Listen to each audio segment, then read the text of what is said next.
자, 10가지 내용을 우리 한번 생각해 보겠습니다. 그냥 막 외우려고 하지 마시고 생각 속에다가 도표를 넣어보세요. 자, 첫째는 뭐 있습니까? 만나서 이제 대화를 나누다 보니까 어떤 상태구나, 이름, 정체 정리하는 거. 두 번째는 이제 분석이죠. 우선 위급한 상황이 생겼을 때는 이렇게 상황을 바꿔주는 인지를 바꿔주는 것이 필요하고, 그 다음에는 이제 세 번째는 뭐가 필요하겠어요? 그런 상태에서 이제 이걸 해결하고자 하는 의지가 필요하고, 그 다음에 네 번째는 이제 목표가 있어야 됩니다.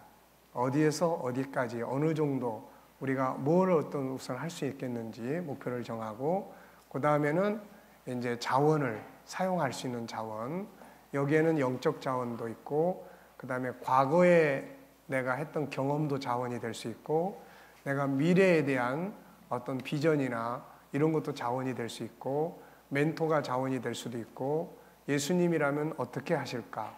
또 성경에 있는 인물들 같으면, 아니면 세상에서 내가 또 존경하는 사람이라면 나한테 이럴 때 어떻게 해보라고 할까?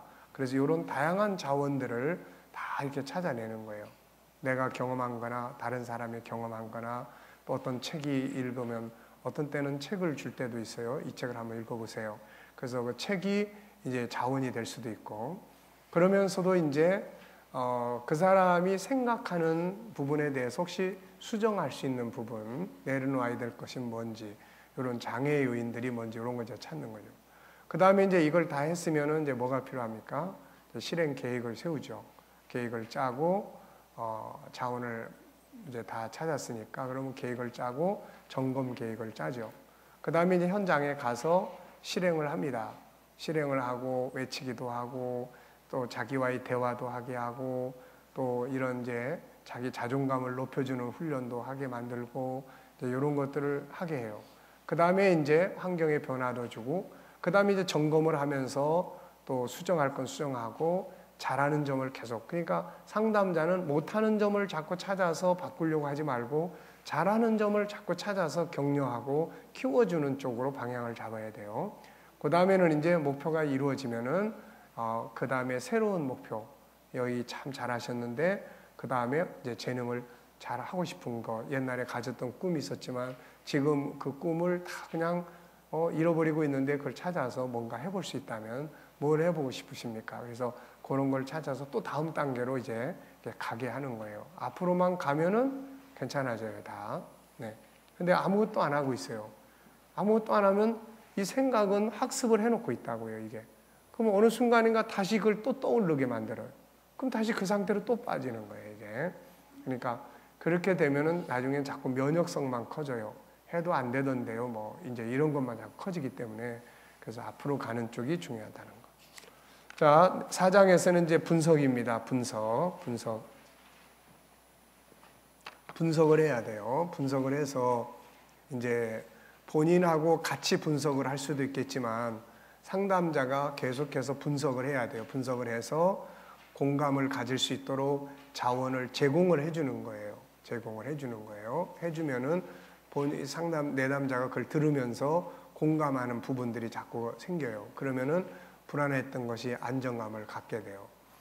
어떤 경우에는 한두 시간씩 전화로 상담을 하고 나면은 나도 진액이 막 빠지지만은, 그렇지만은 처음에 전화하실 때하고 지금은 상태가 어떠세요? 그렇게 물어보면 지금은 안정감이 많이 생겼어요 라고 이야기를 해요.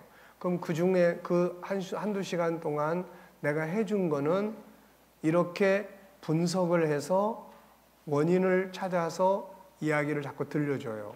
그러면 이분이 그래서 그렇구나 라고 본인이 공감을 하기 시작을 하면은 안정감이 오는 거예요, 이제.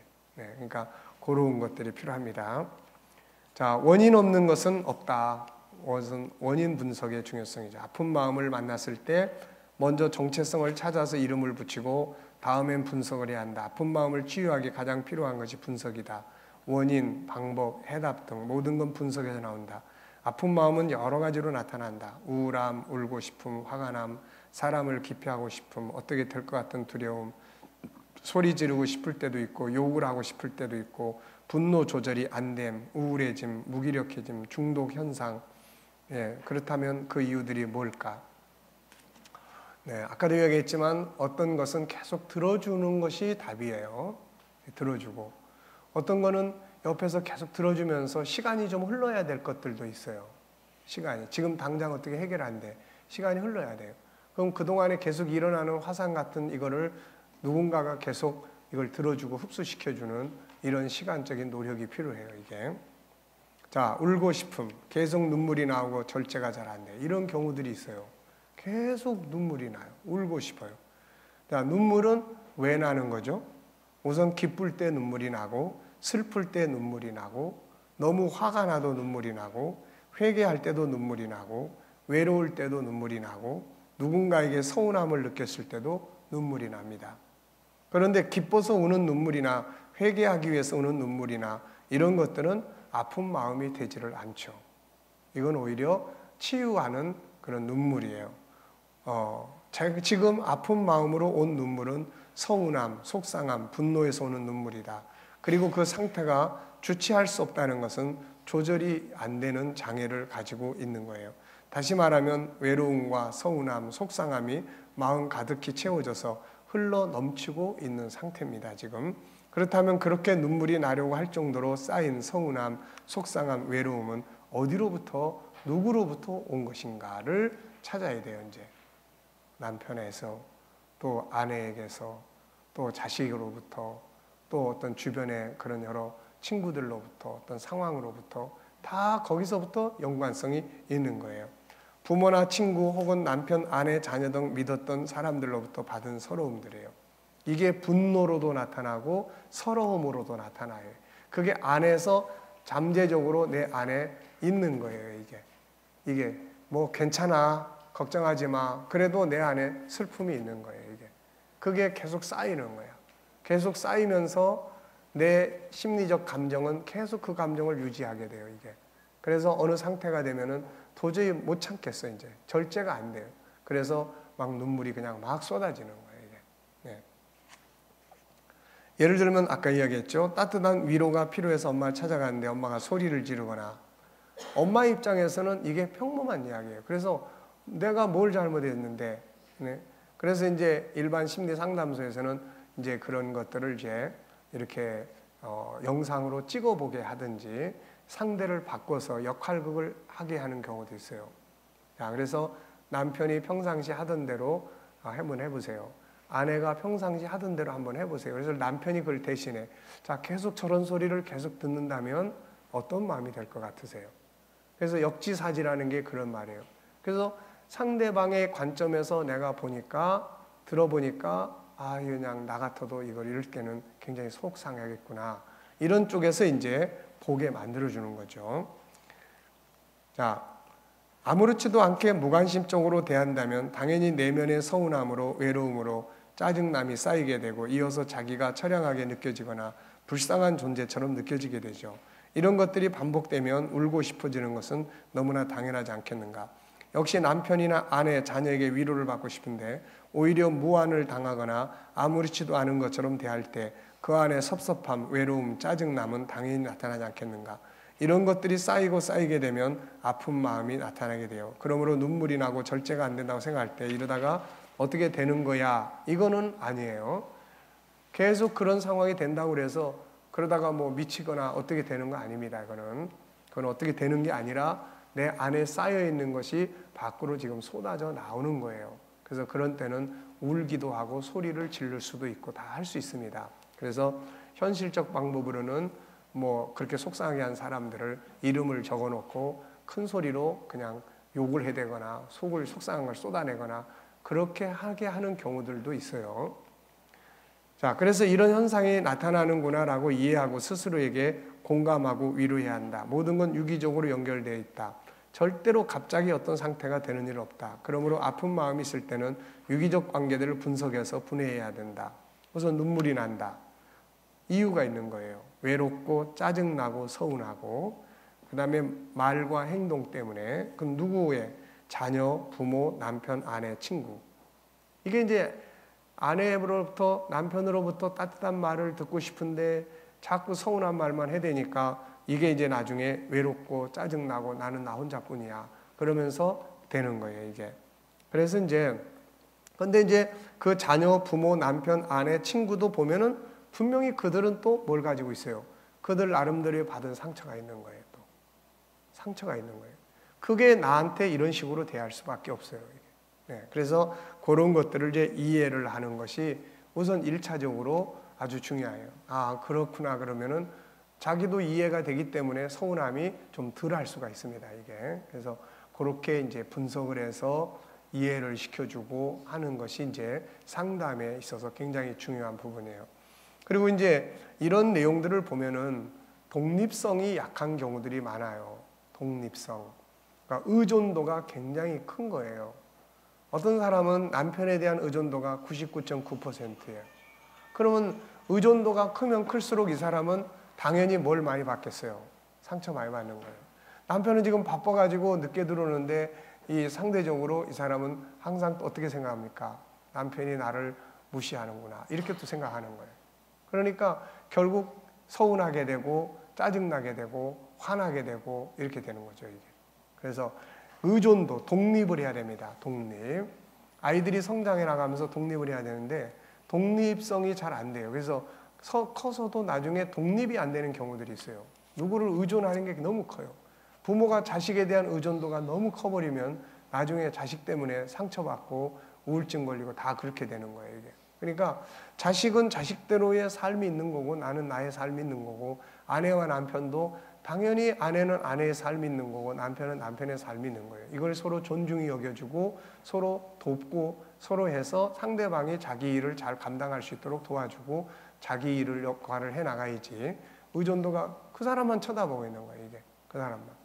그러면 그 사람의 말, 행동 하나하나가 다 나한테는 좋게 다가오는 게 아니에요. 잘해준다고 하지만 서운하게 들리는 거고 그런 겁니다, 이게. 네. 그래서 그런 부분들을 우리가 독립시켜주는 작업을 해야 돼요. 독립시키려면 어떻게 해야 되죠? 사람은 다 독립적 존재라는 걸 우선 일깨워주고 그 다음에는 본인이 잘할 수 있는 것, 본인이 좋아하는 것, 본인이 하고 싶어하는 것 이런 것들을 개발하도록 도와줘야 돼요. 그래서 자기가 하고 싶은 일을 할 수 있도록 만들어 나가주면 독립이 되기 시작합니다, 이게. 예. 그래서 독립이 안 돼가지고 그게 이제 의존도가 너무 커지면은 그것 때문에 항상 힘들어해요. 그것 때문에. 자기 삶이 없어요. 오직 그 사람뿐이에요. 좋아하는 거 있으세요? 없는데요. 뭐 다른 거 하고 싶은 거 없으세요? 저는 뭐 별 생각 없어요. 아무것도 없어요. 그리고 오직 자식 아니면 남편 그런단 말이에요. 그럼 그 의존도가 워낙 크기 때문에 일거수일투족이 다 좋게 오는 게 아니에요. 상처가 되는 거예요, 이게 다. 서운하게. 요즘 와서 왜 그러지? 날 무시하는 거야. 요즘 와서 내가 아프다고 더 나를 업신여기는 거야. 다 항상 그러는 거예요. 상대방은 지금 뭐 그런 게 하나도 없어요. 정신없이 바쁜데. 그러니까 그런 부분들이에요.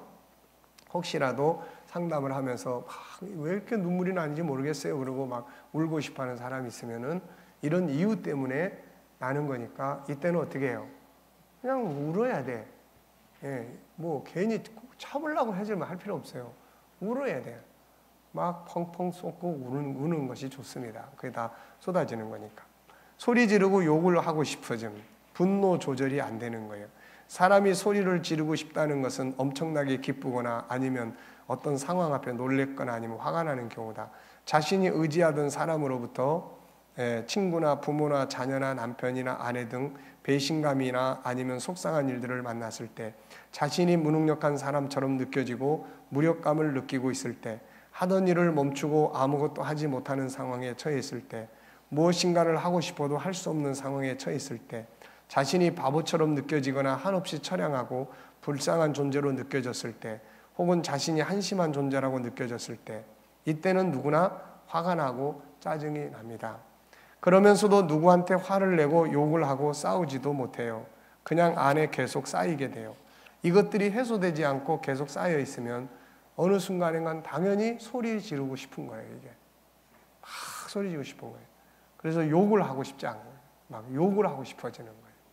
그러니까 이런 것들이 막 쌓여지면은 당연하잖아요. 우리가 지나가다가도 사람은 기본적으로 욕을 잘 합니다. 기본적으로 욕을 잘해요. 창세기 3장 이후부터 항상 우리는 욕을 많이 듣고 살아왔기 때문에 그게 학습이 돼가지고 욕을 다 잘해요. 그러니까 차가 타고 가다가 누가 끼어들면 어때요? 욕이 잘 나와요, 안 나와요? 욕 잘 나오잖아요. 네. 그러니까 우리가 어떤 일을 했을 때, 뭘 당할 때 항상 잘 나와요, 이게 다. 이게 훈련되고 이게 습관이 돼 있어서 그러는 거예요. 네. 근데 이런 일들을 더 당한 사람들은 참고 참았지만은 안에 쌓여 있어요. 이게 안 없어지는 거예요. 그래서 막 욕을 해대고 싶어 하는 거예요. 공황장애. 공황장애는 갑자기 두려움이 생기고 어떻게 될 것 같은 순간적 감정을 말한다.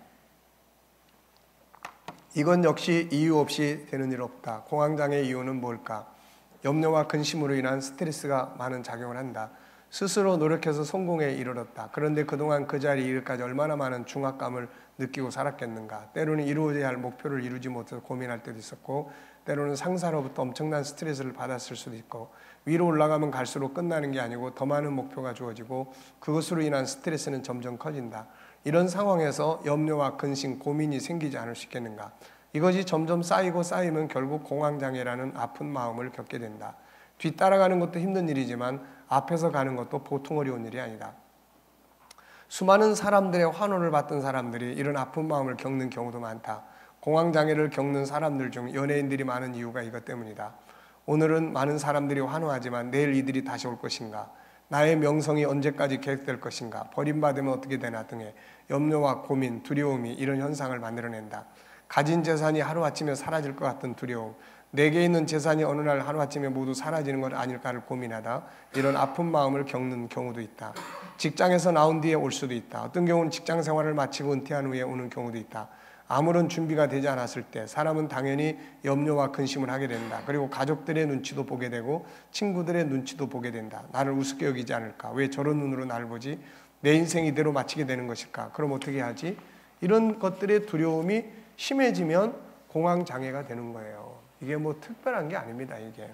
그러니까 저나 여러분이나 다 우울증, 공황장애 다 시달릴 수 있는 거예요. 저도 이거 다 경험해 봤어요, 다. 네.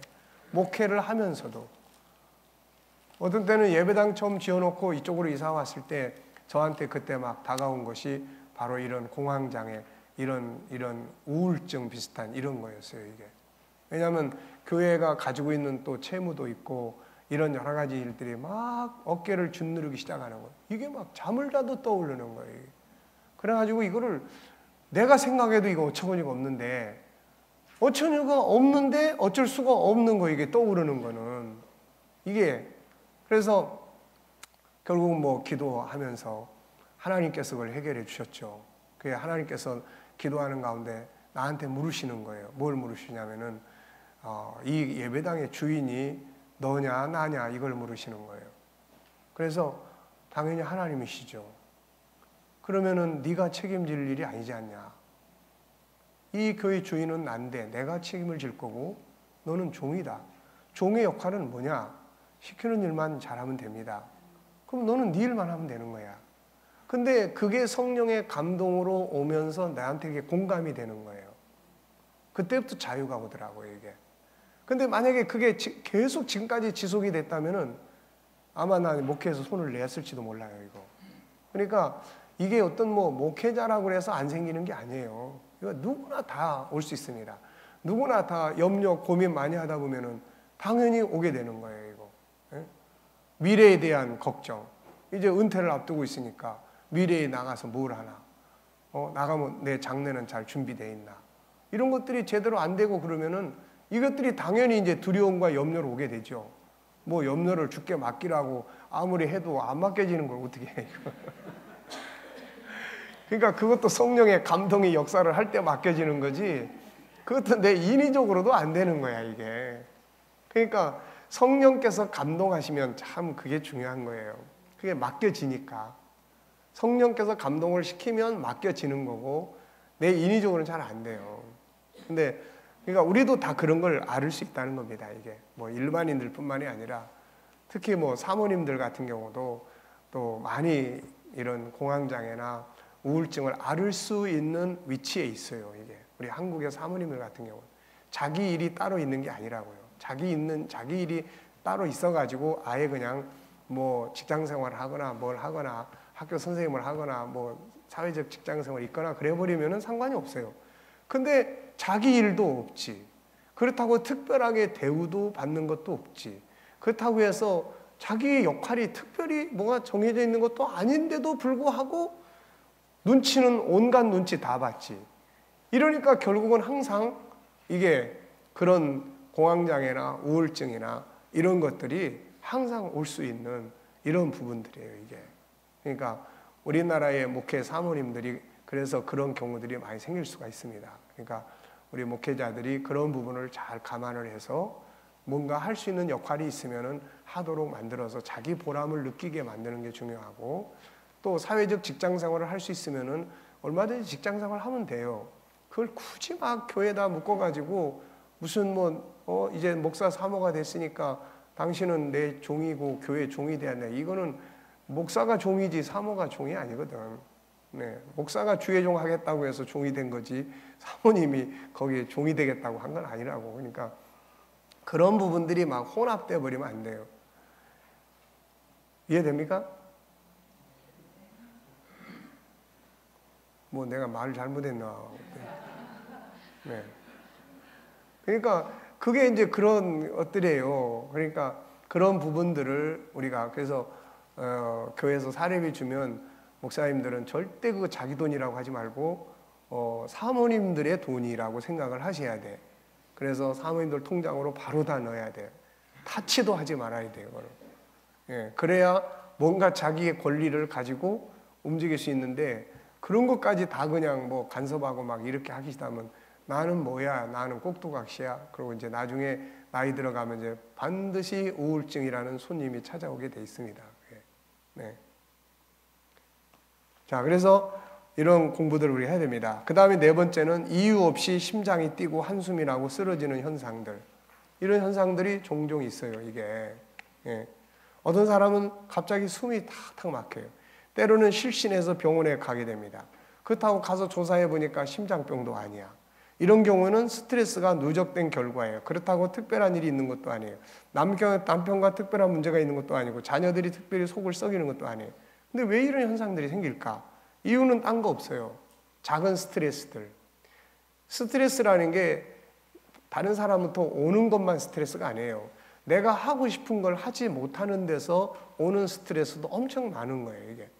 그러니까 주부로서 애들을 낳아서 기르다 보면 애들이 특별히 속 썩이는 것도 아니지만은 이 주부는 스트레스를 받기 시작해요, 이게. 은근히 스트레스를 받기 시작해요.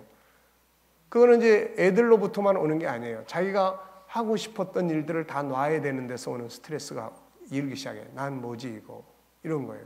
그래서 항상 제가 강조하는 게 뭐냐면은 애들한테 90%를 투자를 해야 되는 시기라면은 본인은 10%를 개발을 하라는 거예요. 본인은 애들한테 애들이 커가면서 80%만 손을 써야 될 것 같으면 20%는 자기의 가진 재능과 달란트를 개발하라는 거예요. 애들한테 50%만 쏟아도 될 것 같으면 50%는 자기 개발을 하라는 거예요. 애들한테 이제 신경을 거의 안 써. 20%밖에 안 써. 나머지 80%는 자기를 개발해서 자기답게 살을 하는 거야, 이거. 그러면 애들이 그걸 통해서 애들도 행복해 하게 돼요. 애들도. 부모가 행복하게 사는 걸 보면 애들은 굉장히 가볍습니다, 마음이. 어떤 아이가 이명 때문에 상담을 하러 왔는데 나중에 상담을 쭉 하다 보니까 엄마가 너무 불행하게 사는 거예요, 엄마가. 아빠하고 관계도 안 좋지만은 항상 한숨 쉬고 엄마가 속상해하고 그거 보니까 막 이명은 이게 신경적인 구조도 있지만은 스트레스 때문에 더 심해지는 경우가 많아요, 이게 이명이. 그러니까 그런 문제를 결국은 상담하다 보니까 나와가지고 애는 잘 적응을 하는데 엄마가 그래서 결국은 엄마가 행복하게 사는 것이 이게 해답입니다. 그래서 엄마가 행복하게 사는 방법을 찾아서 이제 엄마가 희망을 갖고 그러면서 살기 시작하니까 아이가 이명이 이제 그 치유가 되는 거예요, 이게. 그러니까 그런 부분들이 이제 굉장히 많습니다. 그래서 이런 이제 스트레스가 자꾸 쌓여요. 그래서 풀어내는 방법을 찾아야 되는데 그거는 5가지 본능. 내가 하고 싶은 일도 해보고 내가 가진 장점도 찾아서 성취감도 누려보고 이러면은 그게 이제 해소가 되기 시작하는 거예요. 이게 무슨 말인지 아시겠습니까? 그래서 우리는 인간은 결국 누군가를 위해서 봉사도 하고 하지만 그것 때문에 인생의 세상에 온 게 아니에요. 그거는 여러 가지 일 중에 하나의 일일 뿐이에요. 결국 인간은 나답게 살다가 나는 나처럼 살다가 하나님 앞에 가는 것이 인간이에요. 이게 그러니까 이거를 잃어버리고 자기 삶은 하나도 없고 그러면 나중에 가서 나는 뭐야 이렇게 되는 거예요. 네, 그러니까 자기를 개발해 나가는데 우리가 힘을 쓰는 것이 아주 중요하다. 그래서 이건 작은 스트레스가 계속해서 누적된 거예요. 우리가 스트레스가 생기면은 한숨을 쉽니다. 한숨이 자꾸 커져요. 나중에 이게 계속 이게 커지기 시작을 해요. 그러면은 이게 나중에 숨을 답답하게 만들어요. 이게 심리적인 압박감이에요. 그러니까 이런 부분들을 우리가 푸는 자세가 필요하다. 자신이 하고 싶은 일을 하지 못하고 아이들에게 묶여 살고 있는 데서 답답함, 새로움도 없는 매일의 삶이 그렇고 그런 삶을 살면서 받는 작은 스트레스들이 먼지가 쌓이면 무더기 되는 것처럼 그런 현상들이 발생을 합니다. 그래서 사람은 자기가 하고 싶은 일을 하면서 그런 스트레스를 풀어가는 삶이 아주 중요하다는 거예요. 그래서 우리가 G7 가운데 생각의 기능을 공부를 할 때 생각에서 뭘 만들으라는 이야기를 하냐면은 자기 행복 프로그램을 만들으라는 이야기를 해요. 자기만의 행복해 할 수 있는 프로그램을 만들어요. 나는 어떻게 하면 내가 행복하다. 네. 어떻게 할 때 한다. 나는 음악을 들을 때, 나는 내가 피아노를 반주할 때, 아니면은 나는 내가 아침에 운동하러 나갈 때, 아니면은 나는 글을 쓸 때, 아니면 영화를 볼 때, 아니면 누구랑 가서 뭐 어떤 시간을 가질 때 나는 내 나름대로 행복감을 만들어낼 수 있다. 그래서 행복은 밖에서 오는 게 아니에요. 자기 스스로가 내면 속에서 행복 프로그램을 만들어야 돼요. 행복 프로그램을. 이게 없으면 안 됩니다. 이게 없으면은 바깥에서만 오는 거 가지고 사람이 행복감을 느낄 수 있느냐? 절대 안 돼요, 이거. 바깥에서 오는 건 스트레스가 오는 거지 행복감이 오는 게 절대 아닙니다, 이거. 오는 것 같지만 그거는 행복감이 오는 게 아니에요. 거기에 자꾸 익숙해지면 안 돼요. 네, 그러니까 그거는 우리가 우리 자신의 행복한 여러분들은 어떻게 할 때 항상 내가 행복하다는 느낌을 갖죠? 어떨 때 행복감의 느낌을 갖죠? 네? 너무 많아요? 그 중에 세 가지만 이야기하시면. 강아지. 예, 강아지. 그 다음에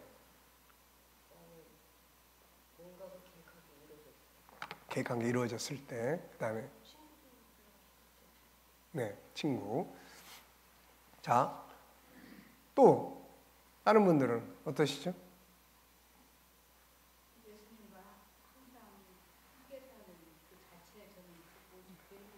네, 예수님하고의 행복. 네, 네. 또 다른 분들은 어떻죠? 특히 속상할 때, 아까 이야기하신 것처럼 계획한 게 잘 되면 좋은데 안 됐을 때, 또 상대방한테 내가 뭘 기대했는데 실망감을 가져다 줄 때, 이때 이제 내 나름대로 행복의 프로젝트를 가동을 시켜야 돼. 뭐 나는 주여 삼창이 행복의 비결이다. 그러면 주여 삼창을 해야 되고, 나는 그럴 때 운동하러 나가면 그래도 좀 내 나름대로의 스트레스를 푸는 방법이 그거다. 그러면 또 그렇게 하면 되고, 음악을 듣거나 책을 보거나 또 뭐 다양하게, 그러니까 그럴 때 자기 나름대로의 가동시킬 수 있는 행복 프로그램이 있어야 된다는 거예요, 이게. 네. 계속 뭐 우리 애들 보면서 난 즐거워해.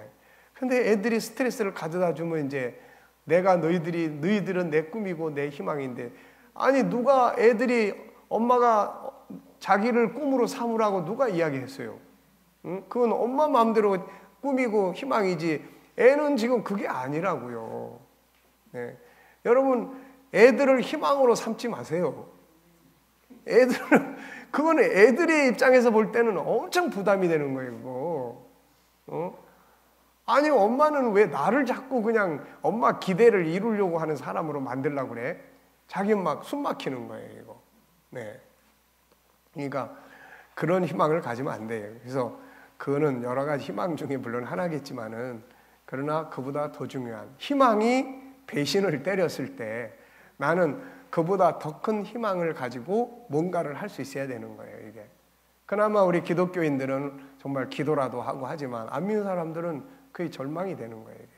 우리 기독교인들도 마찬가지예요. 심리 질병을 앓는 사람들이요. 안 믿는 사람들이 많은 것 같지만 기독교인들이 더 많아요. 왜 그런지 아세요? 안 믿는 사람들은요, 푸는 방법이 많아요. 가서 그냥 그야말로 이빠이 마시고, 그냥 한 바퀴 그냥 기생집이라도 가든지 가서 그냥 취해서 실컷 스트레스 풀고 와버리든지 훌쩍 어디로 가서 여행을 떠나서 뭘 하든지 아니면 그냥 왕창 두들겨 패고 그냥 뒤집어 놓든지 뭐 이러면 되는데 기독교인들은 그것도 못하지 저것도 못하지 이러니 이게 기독교인들이 더 우울하고 그렇다고 주님하고 소통하는 거기까지 성숙해지면 다행인데 그것도 안 되지. 그러면 힘든 거예요. 네. 처음에는 기독교인들이 그런 상담을 하면 이해가 잘 안 됐어요. 그런데 나중에 하나하나 생각을 해보고 나니까 기독교인들이 참 불쌍해요, 이거. 그래서 진짜 큰 믿음의 자리까지 성장을 해서 하든지 기독교인으로서의 자기 나름대로의 하나님의 성품을 열심히 개발을 해서 자기 나름대로. 근데 기독교인들이 세상 사람보다 할 줄 아는 게 더 없어. 자, 우리 목사님들 노래방에 갑니까? 물론 가시기도 하겠지만 잘 안 가죠. 네. 안 믿는 사람은 가서 노래방이라도 가서 노래라도 부르면서 하는데 우리는 찬양이라도 해야 되는데 더 웅크리는 게 많아요. 세상 사람은요 한바탕 싸우고도요 가서 한 잔씩 하고서는 툴툴툴 털어버린 게 많은데 우리는 한 번 왼수는 영원히 왼수요. 그냥 꽁 해가지고 이게 참 그러니까 이게 더 아픈 마음을 많이 가질 수밖에 없어요. 기독교인들이 이게. 네. 자, 우울증 모든 아픈 마음은 복합적이다. 이것들은 모두 같은 형제들이기 때문이다. 그래서 하나가 오면 다른 것들도 따라온다. 우울증은 상실감에서 오는 거예요. 결국 기대가 안 됐을 때 가지고 있던 게 다 사라져 버렸을 때. 그래서 산후 우울증 같은 경우도 내 안에 뭔가가 있었어요. 그런데 이게 딱 빠져나갔어. 텅 빈 거야. 이래서 오는 거예요, 이게. 거기에 따라서 신체 조절이 막 이제 원상태로 돌아가기 위해서 막 엄청 움직임이 있지 않겠습니까, 이게. 근데 그게 다 이상 증세처럼 막 느껴지기 시작하는 거예요. 불안해지기 시작하고. 그래서 산후 우울증도 생기는 거고 또 어떤 일들이 미래가 불안정하면 그것 때문에 오는 경우도 있고 사랑하던 사람이 떠나버리는 경우도 있고 하던 일들이 실패로 끝났거나 희망을 갖지 못했을 때도 오고 다 오는 거예요. 자, 이때 중요한 건 그 사람에게 있어서 지금 가장 중요한 건 뭔가를 분석을 해야 돼요. 그리고 그걸 위해 다음 순위의 것들은 정리할 수 있어야 합니다. 그리고 정리하기 위해서는 주변의 여러 가지 그것으로 인한 자존심, 정리했을 때 안정된 삶의 확실성 등이 분석돼야 하고 직장의 미래가 불투명하다면 미리 다른 일을 위해 준비할 수 있는 것들이 뭔지 분석하고 그 방향에 대한 확신을 갖도록 분석을 해야 됩니다. 참고로 우리나라의 직업수는 한 15,000개 정도 돼요. 그리고 미국이나 일본의 직업수는 한 25,000개 정도 됩니다. 그러니까 우리가 하고 있는 일은 그 중에 하나를 하고 있는 거예요. 그래서 얼마든지 또 다른 일도 할 수 있는 일들이 있다는 것을 우리가 인식하는 게 아주 중요해요. 자, 그 다음에 이제 두 번째로 기억해야 될 거는 연속성과 유기적 관계, 끌림의 법칙을 이해를 해야 돼요. 자, 유기적 관계, 본질적인 게 하나 있어요. 이게 기본적으로. 창세기 3장. 그 다음에 어린 시절에 성장해오면서 받은 또 상처들이 있어요. 삶의 과정의 아픔이 또 있습니다. 그 다음에 현실적 동기들이 또 있어요. 이게 현실적. 그러면 이 현실적 동기가 생기면 얘가 어린 시절의 아픔도 끌어내고 얘가 지난날에 있었던 것도 다시 끌고 올라와요. 이거를 끌림의 법칙이라고 합니다. 이게. 네. 그래서 좋은 거를 현실 속에서 자꾸 만들어 나가는 훈련과 의도적인 정보를 좋은 걸 자꾸 만들어 가야 내 안에서 또 좋은 것들이 끌려나는 거예요. 이게 현실적 동기에 의해서 아픈 마음이 발생할 수 있지만 때로는 현실의 문제들이 동기화되어 과거 상황을 끌어내기도 하고, 그래서 항상 상담을 할 때 또 반복이 됐어요. 그러면은 어떤 일이 있었습니까? 이 일이 있게 된 것은 분명히 앞에 어떤 원인이 있었을 것 같은데요. 그러면 이제 뭐 시어머니하고의 다툼이 있었다든지, 또 뭐 남편과의 그런 관계가 있었다든지, 어떤 속상한 일이 있었다든지, 요게 반드시 있어요, 이게. 그러면 이제 요거를 분석을 해서 이것 때문에 이렇게 왔네요. 특별한 거 아닙니다. 걱정하지 마세요. 이런 동기가 결국 이런 게 또 만드는 거니까 이거는 어쩔 수 없습니다. 누구나 다 겪을 수 있는 일이에요. 당연한 거니까 이것 때문에 더 심해질까 걱정하지 마시고, 앞으로는 가급적이면은 그런 동기가 생겼을 때, 내가 이런 동기가 생기면 다음 단계로 이런 게 올 수 있으니까 내가 이 동기를 어떻게 해소시킬 것인지, 이런 방법들을 이제 훈련을 하시면 됩니다. 예를 들어서 상대방이 나한테 서운하게 했을 때 내가 서운함을 그대로 받아들이지 말고 무슨 사정이 분명히 있었구나 라고 이해를 하고 통과시킨다든지, 이런 걸 이제 우리가 하나씩 대화를 나누면은 공감을 해요. 그러면은 안정감을 다시 찾게 됩니다, 이게. 자, 그래서 현실적으로 상관없이 누적된 것들이 나중에 이렇게 끌려 나올 수가 있다. 그래서 이런 상처를 가진 사람들은 가급적이면은 의도적으로도 자꾸 좋은 정보를 가까이 해야 됩니다. 좋은 정보를 자꾸 가까이 하고, 또 어떤 대처 능력을 자꾸 길러야 돼요. 대처 능력을. 막 싸웠으면 건강한 사람 같으면은 그것만 남아있는데, 이게 아픔을 겪었던 사람은 과거에 그런 것 때문에 아팠던 게 또 끌려 나오는 거예요, 같이. 그러니까 그것 때문에 더 서러워지게 되고 더 속상해지게 되고 이렇게 되는 거예요. 자기 학대까지 같이 막 오게 되고, 나는 왜 이런 걸 이렇게 할 때 못할까? 그러니까 자기 내성을 기르는 것이 중요한 방법 중에 하나입니다, 이게. 그러니까 동기를 해체시켜버리는 거예요. 동기가 결과를 가져오기 전에 동기에서 이걸 좋게 넘어갈 수 있도록 만들어버리는 거예요. 끌림의 법칙을 이해하라. 일반적인 사람들이 어떤 상황을 만났을 때는 보통 그 문제 자체로 끝난다. 그런 아픈 마음을 겪고 있는 사람들이나 겪어본 사람들은 현실의 상황으로 끝나지 않고 내재되어 있던 아픈 마음이나 뇌 속에 학습되어 있던 것과 플러스 되면서 이게 끌고 나와요. 자, 앞에 보면 현실의 동기가 있어요. 이게 학습된 아픔을 끌고 와요. 내재된 아픔을 끌고 와요. 저 같은 경우는 앰뷸런스 소리를 딱 듣잖아요. 앰뷸런스 소리를 딱 들으면은 무엇이 딱 끌려 나오냐면은, 형님이 교통사고를 당해서 세상을 떠날 때 그 상황이 딱 끌려와요, 이게. 그리고 성도들 이제 입관할 때 그 냉동 창고에 가서 이제 시신을 꺼내는 장면을 보면은 뭐가 끌려 나오냐면, 우리 어머니의 시신을 안치했던 그 상황이 다 끌려 나와요, 이게. 그러니까 이게 없어지는 게 아니야. 그러니까 그래서 더 힘든 거예요. 현실적인 것 때문에만이 아니라 그런 끌려 나오는 그것 때문에. 그래서 그런 걸 이제 승화를 시키는 거죠. 하나님의 나라에 계시고 천국에 다 가셨고, 그래서 그 시체실에 있는 어머니의 시신보다는 천국에 있는 어머니를 더 생각을 하려고 한다든지, 그러면 이제 이게 사라지는 거예요, 이게. 근데 만약에 그게 계속 그 생각이 사로잡히면은 이게 이제 우울함이라든지 이런 쪽으로 계속 가게 되는 거죠, 이게. 그래서 그 순간에 내 안에 어떤 정보들이 들어있느냐가 굉장히 중요한 거예요, 이게. 끌림의 법칙. 그러므로 현실적 동기가 무엇이었는지를 분석해서 다음에는 그런 동기가 생길 때 이때 대응 능력, 뭐 어떻게 지금 말씀드린 것처럼 시설에 갈 때 우리 어머니 천국에 계셔 라고 하는 거, 이런 걸 이제 더 먼저 생각을 하면은 그런 부분의 우울함보다는 희망이라든지 이런 게 더 많이 생기게 되는 거예요, 이게. 네, 그래서 말씀을 암송을 하거나 떠올리거나 하는 것이 그래서 아주 중요한 것입니다.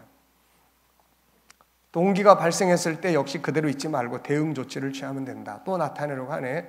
그래, 이럴 때 어떤 방법이 좋지? 그래서 심호흡을 몇 번 하거나. 자, 호흡 한번 해볼까요? 그런 거 해보셨나요? 자, 호흡을 하는데 5초 동안 호흡을 끌어들이면서 마음속으로 하나, 둘, 셋, 넷, 다섯 하면서 집중을 해보세요. 자, 한번 해보세요. 자, 시작.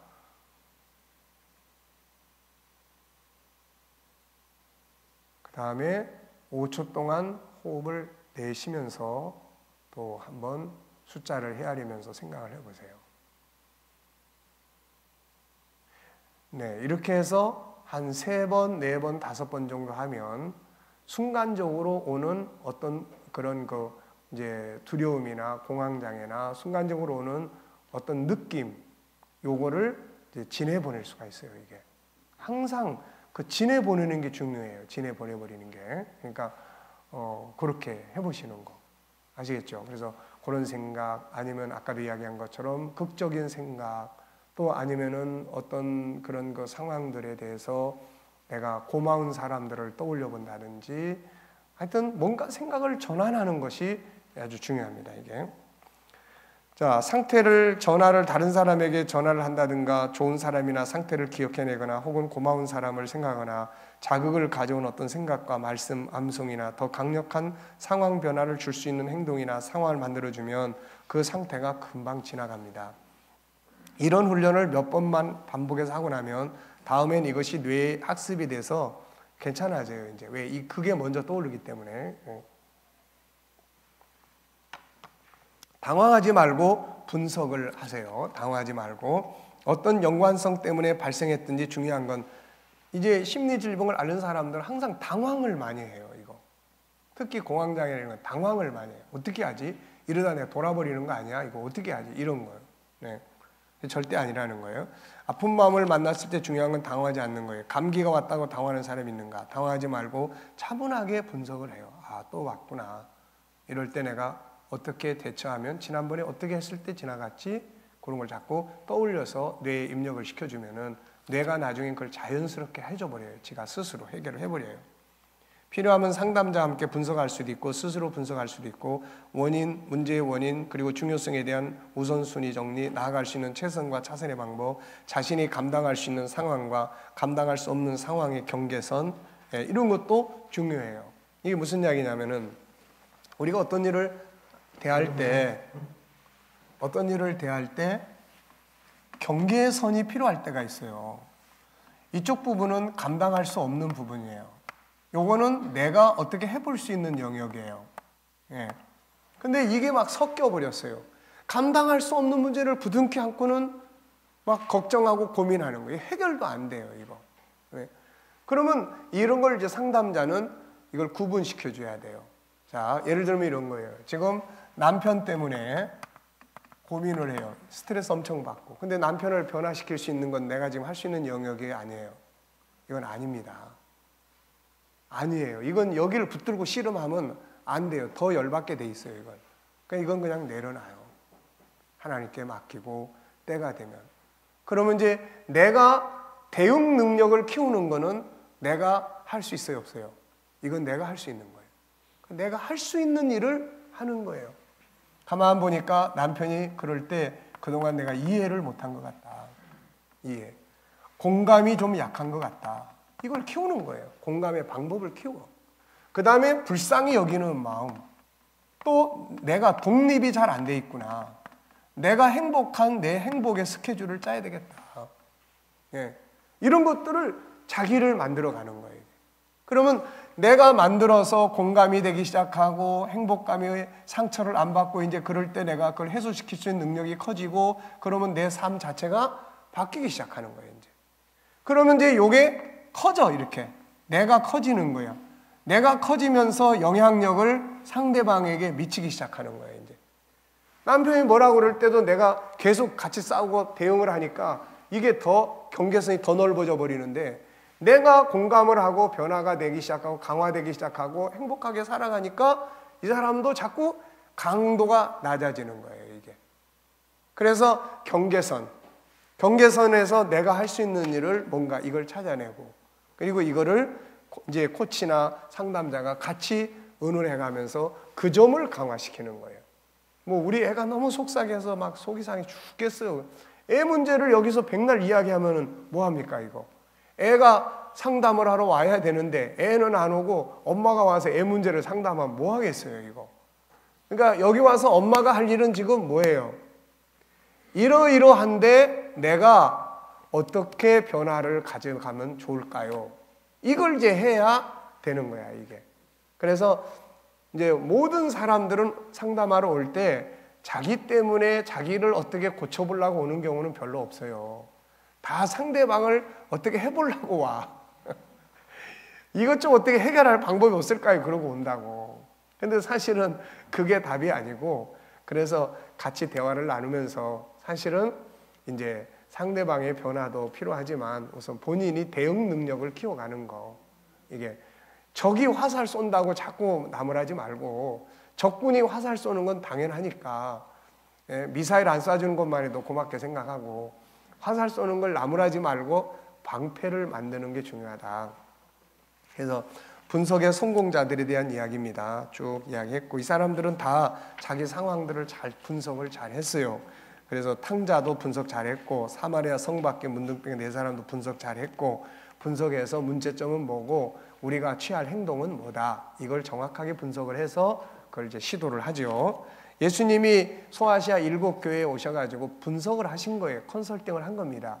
그래서 그 교회들이 가지고 있는 장점은 뭐고 단점은 뭐고, 이거를 제거했을 때 어떤 결과가 오고, 이 단점을 제거를 안 했을 때 어떤 문제점이 발생할 수 있다, 이런 거를 다 컨설팅을 해준 거예요, 사실은 소아시아 7교회에. 그래서 이런 부분들을 우리도 분석을 이렇게 잘해요. 항상 분석을, 질문만 몇 가지씩 하면, 질문을 분석을 위해서는 질문을 몇 가지씩만 하면, 왜 이게 됐을까, 이게 최선인가, 또 다른 방법은 없나, 내가 나를 바꿀 수 있는 건 뭐가 있을까, 몇 가지만 질문을 툭툭툭 하면은 그 다음에 이제 자기 스스로가 바꿀 수 있는, 변화를 줄 수 있는 게 많습니다. 그 다음에 68페이지 보시면은 자기와의 대화를 잘 해야 돼요. 이제 자기와의 대화. 첫째는 자기를 이해하는 게 아주 중요해요. 그래서 먼저 자신의 아픔의 이유들을 이해하고, 앞에 설명한 대로 아픈 마음의 이유들을 분석해서 그 이유들을 알았으면 자신의 아픈 마음이 왜 발생했는지를 이제 이해를 해줘야 돼요. 아, 그래서 그렇구나. 그래서 내가 마음이 아팠구나. 그래서 내가 이런 현상이 왔구나. 라고 자기 스스로를 이해해주고, 그 다음 뭐예요? 공감해주는 거예요. 그래서 참 고생 많았어. 김성길. 정말 애썼어. 아무도 알아주지 않고 그렇지만 잘 참았고 정말 고생했어. 그럼 막 눈물이 나는 거야, 이게. 내가 나를 위로하면서 막 눈물이 나는 거예요. 공감해요. 이런 상황에서 아픈 마음이 오는 건 당연한 거야. 결코 너의 잘못이 아니야. 이런 상황에서 마음이 아픈 것은 당연한 거야. 네 잘못이 아니야. 그럼 공감대가 생기는 거예요. 위로하고 격려하라. 아무도 내 마음을 모르는 가운데 얼마나 힘들었니. 정말 애썼어. 이제 문제의 원인을 알았으니까 잘 될 거야. 답은 다 있는 거니까. 그래, 우리 조금만 더 힘내자. 너는 반드시 어두움을 벗어나서 내 안에 있는 재능대로 멋진 삶을 살게 될 거야. 자기를 위로하고 격려하는, 이게 감성재능의 첫 번째 부분이에요. 그 다음에 자기 책임으로 돌리지 않도록, 너의 잘못이 아니야. 네 잘못이 아니야. 넌 최선을 다하고 있지 않니? 죄책감은 십자가를 활용함으로 해결할 수 있도록, 십자가를 믿도록, 십자가 믿으면 되는 거고, 그 다음에 중요한 게 이제 앞으로 가는 거예요. 분석, 그 다음에 이제 자기에 대한 대화, 그 다음에 그 자리에 머물지 말고, 그러면 내가 뭘 하면 좋을까? 최선책은 뭐고 차선책은 뭘 하면 좋을까? 그래, 이 자리에 있지 말고 우선 나가서 저녁부터 운동부터 시작을 하자. 이러고 있는다고 뭐 될 일이 뭐 있냐? 나가서 소리라도 몇 번 지르자. 나가서 그냥 이 죽일 놈아 살릴 놈아, 너 때문에 내가 이 모양이 됐는데 네가 그러고도 잘 살 줄 아냐? 그래도 난 널 축복한다. 그리고 막 욕을 해대고 오는 거예요, 이게. 아시겠죠? 자, 오늘은 여기까지 하겠습니다. 질문 있으면 하세요. 공부한 것 중에. 자, 오늘 집에 가시면서 이제 계속 암송하셔야 될 숙제 2개 드렸습니다. 첫째는 억압의 원인 15개. 어떻게 잘 하실 수 있죠? 네. 그 다음에 해소시키는 방법 10개. 자, 해소시키는, 억압하는 거 15개. 첫째, 죄. 둘째, 염려. 셋째, 경제. 넷째, 습관. 그 다음에 5번째, 중독. 그 다음에 6번째, 생각. 그 다음에 7번째, 과거 상처. 8번째, 관계. 그 다음에 9번째, 비교. 10번째, 언어. 그 다음에 11번째, 열정. 그 다음에 12번째, 목표. 그 그다음에 5가지 성품, 그다음에 환경, 환경 5가지 성품은 정보. 이렇게 이런 것들이 우리가 억압하는 거예요. 그래서 쭉 들어보면 이분은 뭐가 억압을 하고 있구나라는 걸 알 수 있겠죠. 그다음에 이제 이걸 해소시키는 방법 10개. 첫째는 제목을 붙이는 거예요. 무엇을 앓고 있다 지금. 두 번째는 이제 분석을 하고 유기적 관계예요. 1단계, 2단계, 3단계. 지금 누구한테 상처받고 있으면 상처 준 사람의 그 부모, 형제들을 또 이렇게 둘러보면은 이해를 할 수가 있는 거예요. 자, 그다음에 세 번째는 의지, 그다음에 목표, 그다음에 자원을 쭉 찾아요. 이걸 해결하기 위해서 활용할 수 있는 게 뭔지. 6번째는 실행 계획을 짜고, 그다음에 7번째는 가서 이제 외치고, 난 이렇게 살 거야. 난 자유해. 외치고, 그다음에 뭐 합니까 이제? 그다음에 점검하고 강화시켜주고 잘하는 점. 9번째는 목표를 이루고, 10번째는 뭐예요? 이제 새로운 또 비전을 만들어서 잘하는 점들을 찾아서 봉사활동도 하고 계속 이렇게 같이 가는 겁니다. 그 다음에 이제 지금 이번에 우리가 했던 거, 4번째 장에서 했던 거, 그건 기억하세요. 분석을 어떤 상황에 부딪혔을 때 분석하고, 그 다음에 자기와 대화, 이런 방법들은 꼭 기억을 해두세요. 그러면 이제 그분이 내일부터 그러면 가셔서 이런 거 한번 해보세요. 외쳐보시고 좋은 점들 찾아서 서로 대화도 나누고 잘하는 거 찾아서 이야기도 해주시고 이런 식으로. 그리고 이제 교회에다가 앞으로 이제 이 공부 마치시면은 저희도 이제 간판을 하나 더 걸어야 되는데 그게 뭐냐면은 아픈 마음 치유 교실이라고 하는 걸 열어서 항상 수시로 사람들이 와서 대화를 나누는 장으로 이렇게 만들어 보세요. 대화를 나누고 들어주고 상담하고 하는 이런 장으로 아이들 문제 조금 더 이제 여러분들이 공부를 조금만 더 하시면은 아이들 코칭이나 멘토링이나 이런 정도로 훈련을 하면은 아이들의 문제도 다 상담하고 아이들 학습도 다 도와줄 수 있기 때문에 이런 것들이 이제 작은 교회들이 할 수 있는 우선 중요한 하나의 다리 역할을 하는 겁니다, 이게. 자, 그러면 기도하시고 마치도록 하겠습니다. 하나님 아버지 감사합니다. 오늘도 저희들 귀한 시간 주셔서 또 우리들의 영혼 속에 아픈 마음들을 치유하는 또 귀한 이야기들을 함께 나눴습니다. 먼저 우리 자신이 내면이 늘 건강한 삶을 살 수 있도록 은혜 베풀어 주시고 또 우리 주변에 아픈 마음 가진 자들이 참 많은데 이들을 잘 치유해서 그들이 또 하나님 앞에 구원받고 돌아오는 열매들도 있게 하시고 이 일을 통해서 교회들이 또 건강하고 삶이 풍성해지도록 은혜 베풀어 주시옵소서. 우리들이 개인적으로나 목회적으로나 치유하는 자유케 하는 목회와 삶을 살도록 은혜 베풀어 주시옵소서. 감사하며 예수님의 이름으로 기도하옵나이다. 아멘. 자, 수고하셨습니다.